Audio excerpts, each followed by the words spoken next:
Nice to see you. This story is called Gout. Gout is caused by a buildup of uric acid crystals in your joints and is extremely painful. It is usually caused by a very rich diet of meat and cheese and wine. And we have a character today who is suffering from gout. This is from my collection, Tales of France. It takes place in late 19th century France. So here is Gout. Monsieur Dumard bellowed like a wounded ox. His gout was unbearable, his toes and fingers swollen, especially the big toe on his right foot, where grew an enormous nodule. The skin looked angry as a skinned cat, his digits like beaten worms.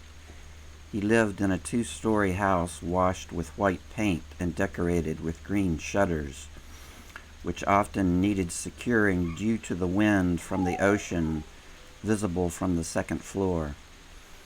With him were a daughter, a son, and his maid. His wife, a year prior, had run off with the town's prelate, a shocking affair that was still talked about in the cafes. "Oh, mon Dieu," said Dumard. "Félicité, come and move my foot. I can barely raise it. Oh, oh." Félicité left her sewing with a sigh, coming to poor Dumard's aid. She inched his foot on the pillow. He moaned.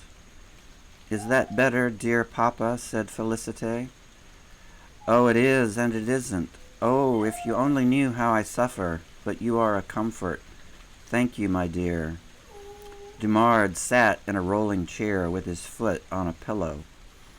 In the cold room, for the window was open, he was sweating with his pain.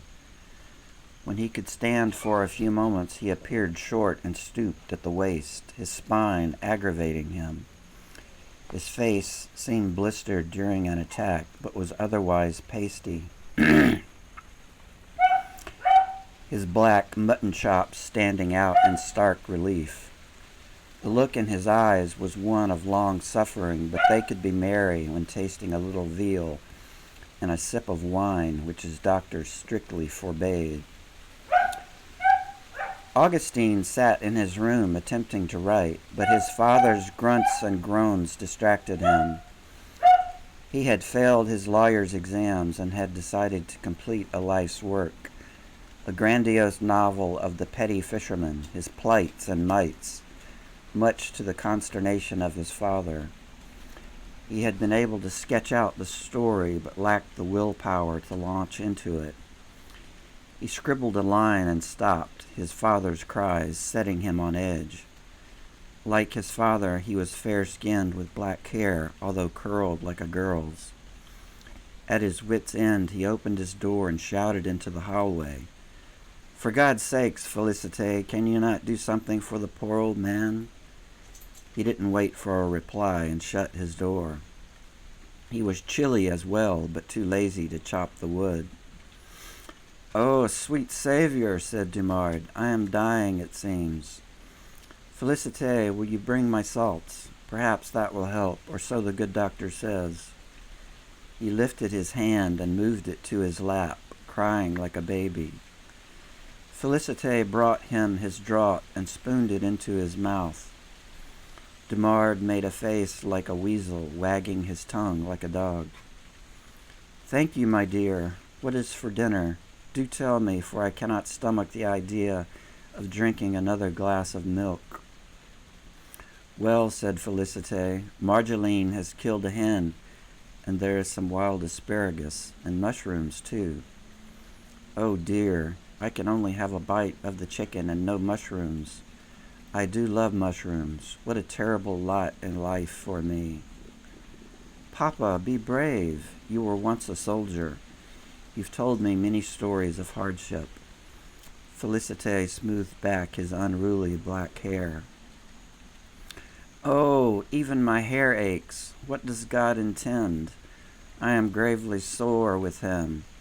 I do not live. I sit in this chair all the day long.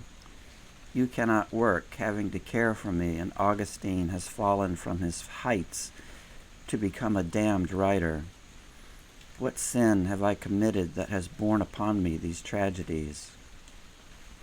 Félicité resumed her sewing, patching up some underwear for Augustine. The household relied on a nest egg of 30,000 francs, which drew them 160 francs interest per month, and it was nip and tuck all the day long. In the kitchen, Marjolaine minded the fire and the stove. She was a hefty woman with powerful thighs. She could walk 10 leagues without a bite to eat. She wiped her hands on her apron, wishing there was bread in the house. They owed the baker and the dairyman as well. She chopped an onion, her eyes crying. She could hear the master moaning and wished for a little peace and quiet, wondering what they would do without Félicité. That night at 7, dinner was served. Dumard looked at the morsel of chicken and 10 spears of asparagus boiled in water, as if looking at grains of sand. No matter how little he ate, he seemed to grow fatter, his gout getting worse. Like a child, he addressed Félicité. "Just a wee bit more chicken, my darling." He would have it or die. "Papa, no. Remember your affliction. You will regret it." She had consumed a thigh and had begun on a slice of breast. "You are so stubborn," said Augustine. "Can no one tell you?" "Enough," said Dumard. "More chicken, I say, and be done with it. It's the only pleasure I have." He made the mistake of hitting the table with his swollen hand, turning a shade of purple. "Ach!" Augustine hurried to finish. He would take dessert in his room. The next day, Félicité was exhausted. She had slept on a small trundle bed in her father's room, rising to answer his whims, for he could not sleep, even upon a feather mattress. The February day was mighty cold. Old Marjolaine had chopped wood for the fire, which kept the chamber pots from freezing. Félicité retreated to her room to change her dress and put on a heavy coat when she heard a scream. Dazed, she left the room, tripped on a rug, and fell headlong down the stairs, striking her head. "What has happened?" said Marjolaine, and she hurried from the kitchen where she had been scrubbing a pan. She passed poor Dumard in his rolling chair and saw Félicité sprawled upon the floor, blood leaking from her brow. "Oh, devils on horseback!" Augustine peeked his head from his room and went to the head of the stairs. His jaw dropped open like a mule's. "Félicité!" On her knees, Marjolaine examined the poor girl and pulled down the hem of her simple dress. She pushed back her brown hair to reveal a deep gash just above her eye. She touched the place and surely felt that the skull had been fractured. "We must call for Dr. Bullard." What has happened?" said Dumard. "Someone has fallen. Oh, someone answer me." Without stopping to examine his sister, Augustine threw on a coat and hat and was out the door. There was no horse or carriage, and he was forced to run along the road to the doctor, slipping and sliding in the cold mud. Marjolaine, with her powerful thighs and back, lifted the young girl, who was 16, and dragged her into the parlor, leaving a trail of blood. With a mighty heft, she dropped Félicité onto the embroidered couch, which had cost 200 francs. The girl's eyes, soiled with blood, rolled beneath the lids. "She still breathes," said Marjolaine, and she ran for a blanket to warm the girl. "Mon Dieu, what is happening?" said Dumard. He was powerless to move himself. "Ach, my toe!" Dr. Ballard arrived, and listening to the girl's chest, checking her pulse and peering into her eyes, announced that the situation was grim. There was surely swelling of the brain. He placed a dressing upon the wound, but offered little hope and said that they must wait to see the outcome. For a day, Félicité lingered, and with Dumard at her side in his rolling chair, she breathed her last. Marjolaine wept like a mother, and Augustine frowned, realizing that he would have to take care of his father. Félicité was buried in a white satin dress. Those attending the funeral said that she looked beautiful, although a corpse. Dumard had not been able to attend and had sat in his chair beside a window, watching the casket disappear down the road. The death seemed to awaken Dumard's gout into a torrent of misery, his knuckles larger and more swollen than ever. The night of the funeral, he had drunk an entire bottle of wine and had eaten 2 pork cutlets to drown his sorrow. He could feel his body revolting, his joints bursting with pressure, the pain eating into his soul. Ah, Augustine, Augustine, said Dumard. His knees had swollen, which was new, and his big toe seemed about to burst. Augustine had just sat at his small desk and taken up his quill to write. He could not afford a pen. The idea that had been hanging in his head flew away, and he pounded the table with his fist. Why couldn't Marjolaine see after him? His father should be calling Marjolaine. He walked down the stairs that had taken his sister's life. Dumard was still at the table, an omelette on a plate which he had not finished. Marjolaine was behind the house, near the shed, chopping wood. Oh, there you are, my son. A little relief. I need for you to move my leg. It vexes me. It seems to vex you no matter the circumstance, said Augustine. Perhaps we should just leave you to lie in bed. It had been a chore getting him out of the bed. No, Bollard would have it. He says I must move around a bit. Lying in bed, my heart will suffocate. Dumard's face was creased in a perpetual grimace, which disgusted Augustine. Move my leg just a bit. Yes, that's it. Not too fast. Yes, that is better, but it still burns like fire.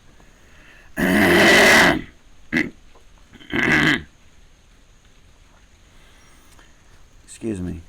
Out back, Marjolaine, with bared arms, was swinging the axe like a circus strongman. The oak wood was frozen and resistant to splitting. Tired, she put her weight into it, missed the wood, and drove the axe blade into her shin, breaking the bone. She muffled a scream, falling to the ground, mortified. She knew not what to do and bellowed into the wind for help. What? Said Dumard. Both arms lay on pillows, the disfigured hands as if displayed. Did you hear it? Augustine had been on his way up the stairs. He turned, losing the slip of an idea he had had to portray the poor fisherman in his novel. Damn! He entered the dining room, listening. It could only be Marjolaine. What has happened? My toe, said Dumard. Shut up, you old fool, said Augustine, hurrying through the kitchen into a small back room filled with boots and buckets. He opened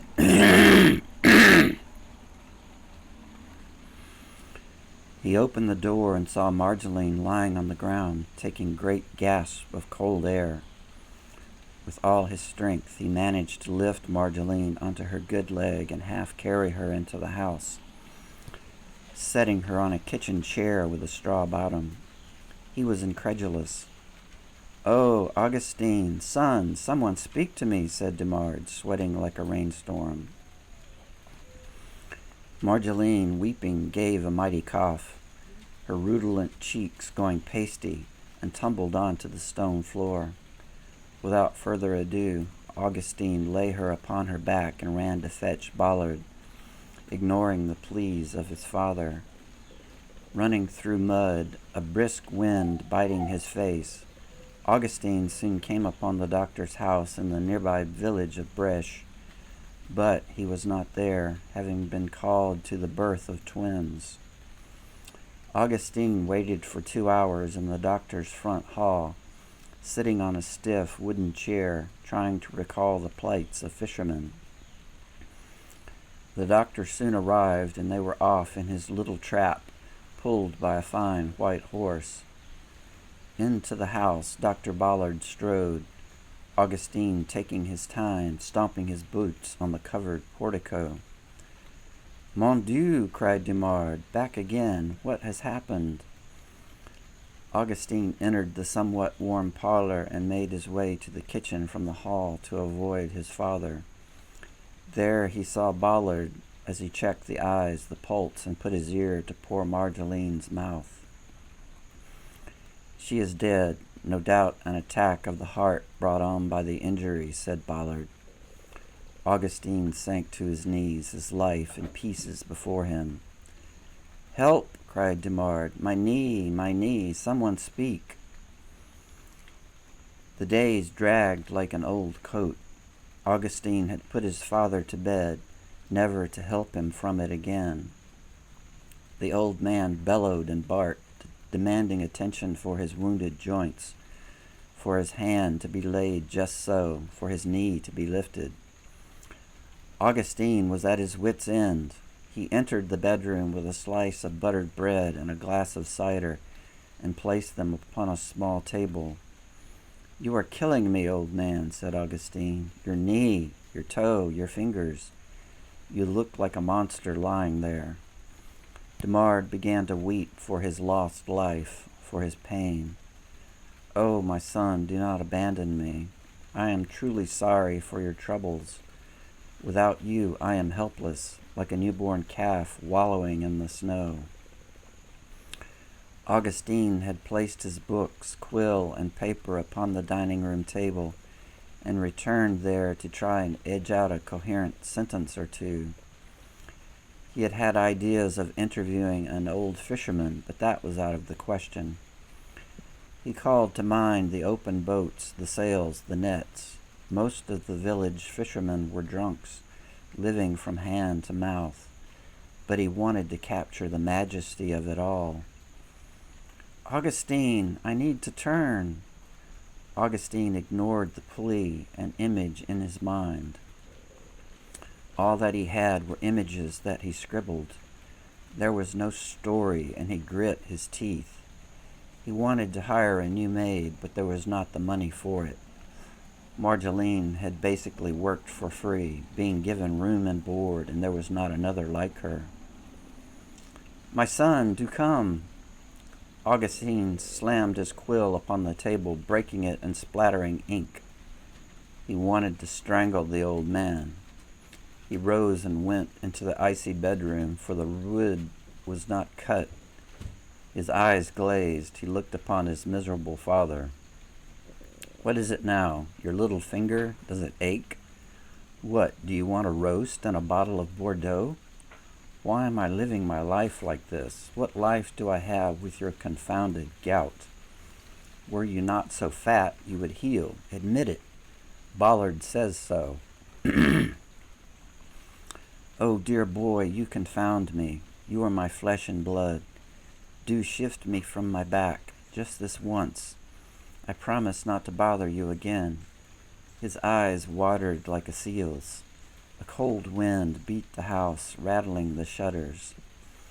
Standing there ready to strike his own father, Augustine had a revelation. Rooted to the floor, a vision opened before him. "You must wait, father," and he ran from the room to the table, ready to take up his quill, but it was broken. Gripping the broken instrument, he dipped his ink and began to write, a feverish glow lighting his chest. He wrote, "Help! My toe, for the love of God, someone help!" Damn the fisherman, and the hot fire of success burned within. So poor Dumard with his terrible gout. and his son Augustine now has been fettered with caring for him. The end.